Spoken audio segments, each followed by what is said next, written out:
Welcome to Whiskey-Rut. Check it out, guys. We got a parlor. It's here. Finally here. We got some Awesome. sucker to build it in his basement. And we're really excited, guys, to be back filming. We're really passionate about this, so we're always going to be working on new things and trying to get things better for you guys. So today we are going to look at two different bourbons. And as always on our show, we have a rating system in place. So one barrel is going to be the most expensive, worst tasting whiskey. 10 barrels is going to be your best tasting, least expensive whiskey. And the whole idea is to get the best bang for your buck. And also we want to get you out of your rut. That's why we call it Whiskey-Rut. We want you guys to get tasting new whiskeys, find some good whiskeys that have some great value for you. And you actually had a great idea today, man. And that was comparing Buffalo Trace and Eagle Rare. Yes. And dude, just go ahead and talk about it. I'm super excited. I love both of these whiskeys. And the cool thing is these are two different bourbons, but they're from the same place. So they're not super different. In fact, I think they both use the same mash bill. Unfortunately, we don't know what that is. I couldn't find it. I feel like it's probably got some rye. We know it's a bourbon, so it's at least 51% corn. And this one, the Eagle Rare, is aged longer than the Buffalo Trace. Yes, so part of the difference is just how they processed it and how long they aged it. Eagle Rare is about $20 more. This one in Colorado sells for about $50. This one sells for about $30. But again, same place, just processed, aged a little differently. I believe Buffalo Trace is aged 8 years. You may want to fact check me on that. But Eagle Rare is for sure 10 years. But either way, man, I'm so excited because I love these two bourbons. Yeah, they're good. And I'm excited to compare them. One of the things I wanted to talk about too is just part of enjoying bourbon isn't, or any whiskey really, isn't just tasting it, smelling it, but it's really the story behind it. And Buffalo Trace is interesting. It's a really old distillery out of Kentucky, and it's gone through a lot of transitions, a lot of different distillers, a lot of different names. They also make Pappy Van Winkle and Stag, some popular whiskeys out there. They make a lot of different ones.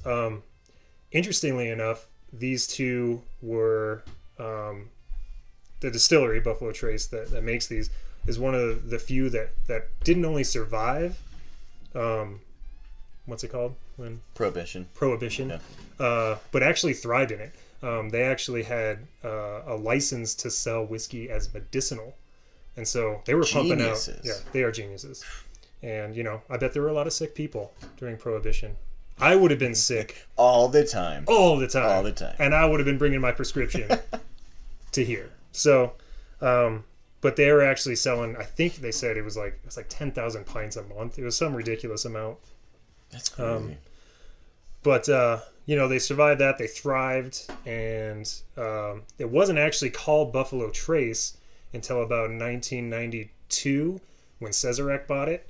The bourbon wasn't called Buffalo Trace. The distillery was called Buffalo Trace, but they didn't have a bourbon named Buffalo Trace. And they saw it as a big marketing faux pas. People kept asking, where's the Buffalo Trace whiskey? Well, we don't have a Buffalo Trace whiskey. It's like, make a Buffalo Trace whiskey. So they actually pulled up an old recipe from the distiller that had been retired for a while. It was an unused recipe. He pulled it out. They made it, and here we got Buffalo Trace. And I don't know. It's just a cool story. These whiskeys don't just age themselves, but the stories are old, and they've gone through a long process of developing, and they have a history behind them, which is, I just think is really fun. So. Yeah. And I mean, the marketing to just call this Buffalo Trace, to catch on to like, hey, where's the Buffalo Trace? Where's the Buffalo Trace? Yeah. Oh, we should just call it Buffalo Trace. Like, I think they missed it for a while, but it's really cool. So with that, let's get into them. Again, let's start with, let's just taste them both. Smell them both. This is the Buffalo Trace. Mm-hmm.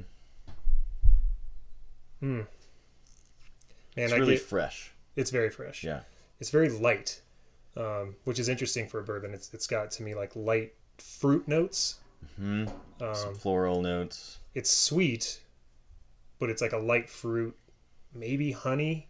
type sweet. Yeah. But then you still get... When I smell this one, Oh, man. I like it because you have the sweetness you're talking about. The freshness that I get is kind of like a pine. I think of like a forest, like a, I don't know, maybe after like cutting some wood, something like that. Just kind of that fresh pine is what I get with this one. Building a log cabin in an apple orchard, maybe. Yes. Because I do, like, right on the front, it's like bright, like light apple-y. Yeah. It's so good, but it like finishes. It's got like the toffee. It's got the vanilla. The vanilla toffee.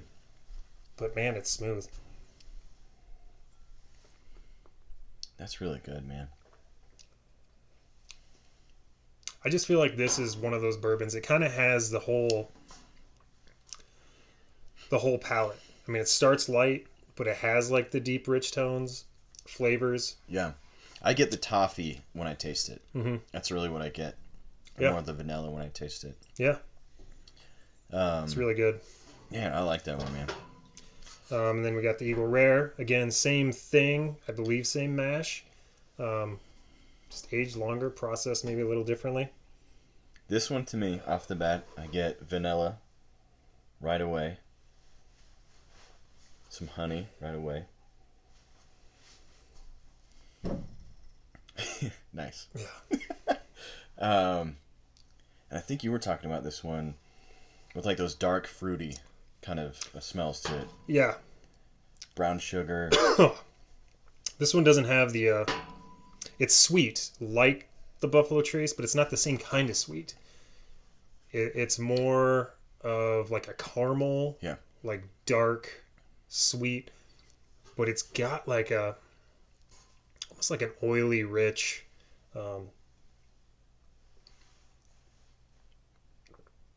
like leather.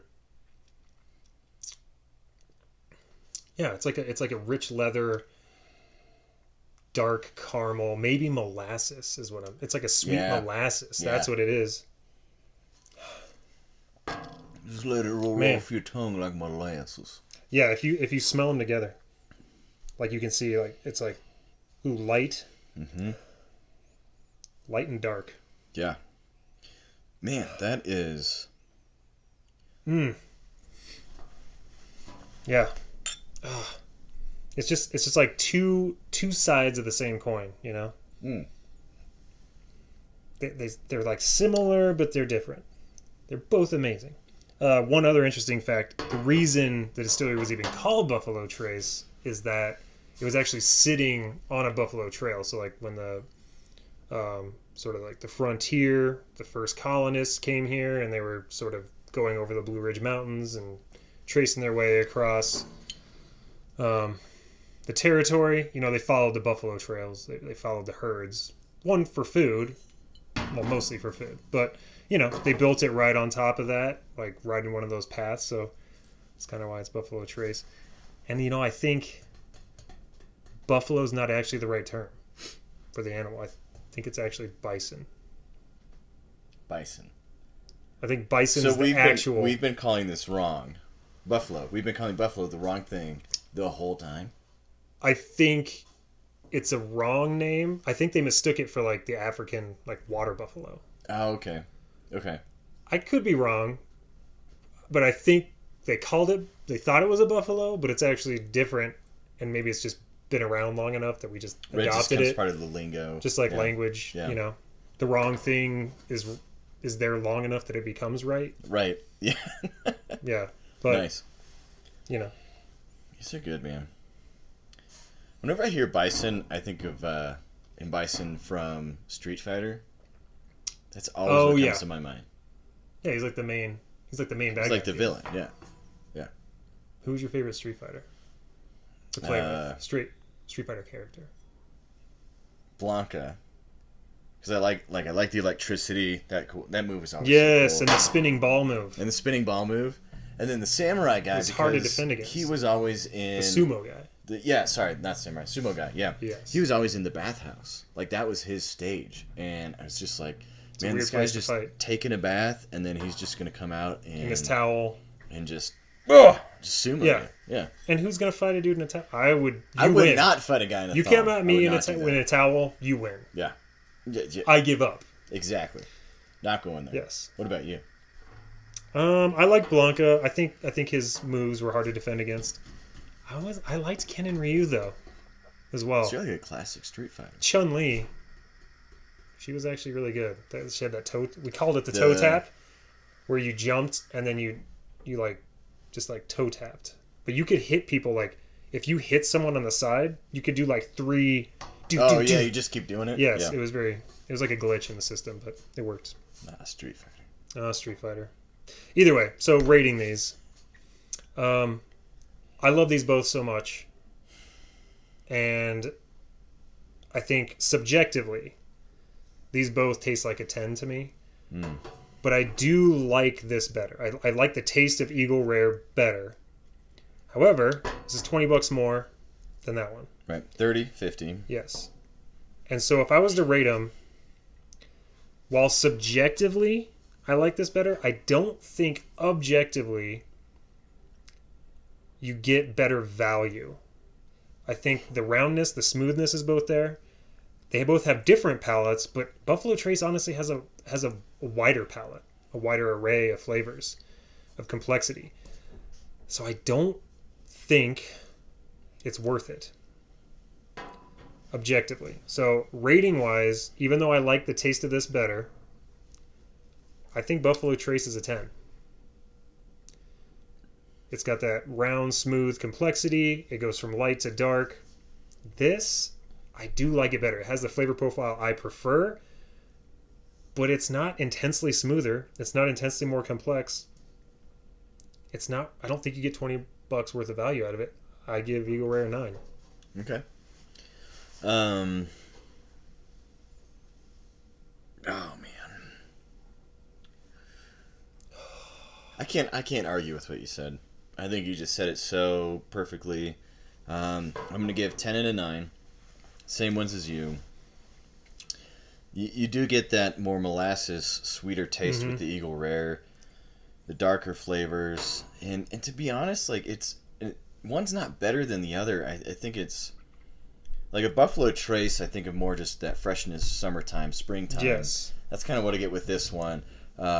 Eagle Rare, it's freezing outside right now in Denver, so Eagle Rare is going to be more my go-to. It's that sweeter, warmer type taste, and so I think that it's just different, but it's not worth the $20. It's different, but not better. Not better, exactly. Yeah. Right. So I'd say that paying $20 more for the Eagle Rare, that's going to put it as a 9 because it doesn't taste $20 better, if you will. Yep. The Buffalo Trace, though, I'm going to give that a 10. Right. I mean, it's $30, and it's a good whiskey. So good. Really good. Yeah. Like, I will have both of these on my shelves all the time. Rotation. Yes. We'll keep them back here. That's right. But, so there you go. 2 different players, but really same game. Yeah. And both great. One's a little cheaper, and they're both worth it, to be honest. So yeah. With that, thanks again for watching. If you like the content we're making, please subscribe. Hit the ring bell for notifications, and hit the ring bell. That's redundant and weird. I like it, man. And comment, let us know what whiskeys you want us to try. We have gotten some bottles of some whiskeys that have been suggested recently, so those episodes will be coming up. And I think, I don't know if we talked about this, but we're looking to get into what is a good whiskey. We're going to explain bourbons, yes. Scotches. We keep talking about, we keep rating different whiskeys. Flavor profiles. Exactly. Yeah. I mean, we keep saying what's a good whiskey, what's a bad whiskey. How does subjectivity What does that play mean? into it? Yeah. What are the objective standards? And subjectively, how do our subjective preferences play into that? Is there a way to say a whiskey's good, or is it purely subjective? I think it's a little of both. It's both. Yeah. So we'll explore those in coming episodes. What different types of whiskeys are, what different types of whiskeys are meant to bring, and then how does our subjective preference play into that? So Yeah. We're excited to continue. Thanks again for watching. Got that rut.